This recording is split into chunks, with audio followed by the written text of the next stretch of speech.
नमस्कार, स्वागत है आप सभी का मार्केट टाइम्स टीवी पर। मैं हूं आपके साथ अखिलेश राठी और वक्त तो चला है आज की बड़ी खबरों का।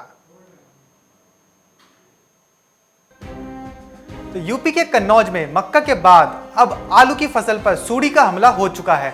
सूड़ी के पत्ती खाने से आलू की फसल की वृद्धि लगातार कम हो रही है। इससे किसान काफी ज्यादा परेशान भी नजर आ रहे हैं।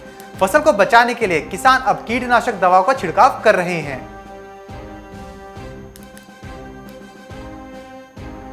आयात कमजोर होने के कारण प्याज के दाम में एक बार फिर से उछाल देखने को मिल रहा है, जिसकी वजह से दिल्ली एनसीआर में प्याज की कीमत एक बार फिर से 70 रुपए के आसपास आ गई है।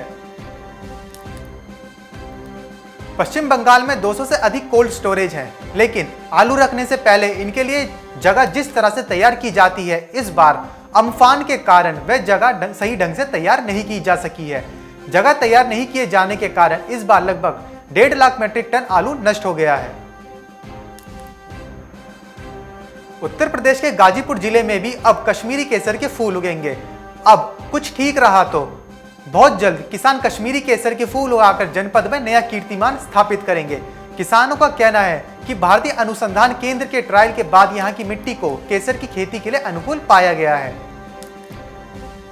झांसी में कोरोना काल में सब्जी, तेल व खाद्य सामग्री के महंगे होने के बाद अब चाय की प्याली में भी उबाल आ चुका है। चाय की पत्ती के दाम सातवें आसमान पर पहुंच चुके हैं। चाय की पत्ती पर 100 से 150 रुपए प्रति किलोग्राम का इजाफा देखने को मिला है। उत्तर प्रदेश के हापुड़ में काले गेहूं की खेती किसानों की आय बढ़ाने के साथ ही उनका जीवन सुधारने का भी महत्वपूर्ण भूमिका निभा सकती है। कृषि विभाग का कहना है कि काला गेहूं पंजाब, राजस्थान, मध्य प्रदेश समेत यूपी के भी कुछ जनपदों में किसानों ने उगाना शुरू कर दिया है। काला गेहूं सामान्य गेहूं से 2 से 3 गुना रेट पर बिकता है, जिसके आटा वर्तमान में 70 रुपए किलो तक बिक रहा है। हरियाणा के कैथल जिले में किसानों को खाद की समस्या ना हो, इसके लिए 45,000 मीट्रिक टन यूरिया खाद जा चुका है। किसानों को खाद खरीदने में किसी प्रकार की परेशानी विभाग की तरफ से नहीं आने दी जाएगी। इससे पहले हर वर्ष जिले में 60,000 मीट्रिक टन से लेकर 64,000 मीट्रिक टन तक यूरिया की खाद की सप्लाई होती थी। बिहार में धान की तरह ही रबी में भी बम्पर उपज की उम्मीद है। रबी फसल के लिए इस साल लक्ष्य निर्धारित कर दिया गया है। निर्धारित लक्ष्य के अनुसार कुछ जगहों पर अच्छादान भी शुरू हो गया है। इस बार 1,43,000 हेक्टेयर में रबी फसल उगाने का लक्ष्य रखा गया है। कृषि अधिकारियों की माने तो इस साल धान की तरह ही रबी में भी बम्पर उपज होने की उम्मीद है। भारतीय कपास वर्तमान में दुनिया में सबसे सस्ती है और इससे निर्यातकों के लिए नई संभावनाएं पैदा हुई हैं।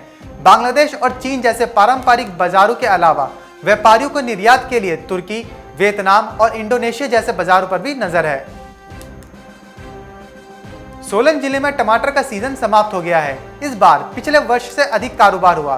पिछले वर्ष सब्जी मंडी सोलन में 30,000 मीट्रिक टन टमाटर की खेप से लगभग 1.5 अरब का ही कारोबार हो सका था, जबकि इस वर्ष कम खेप 21,000 मीट्रिक टन से ही 2 अरब का कारोबार हुआ है।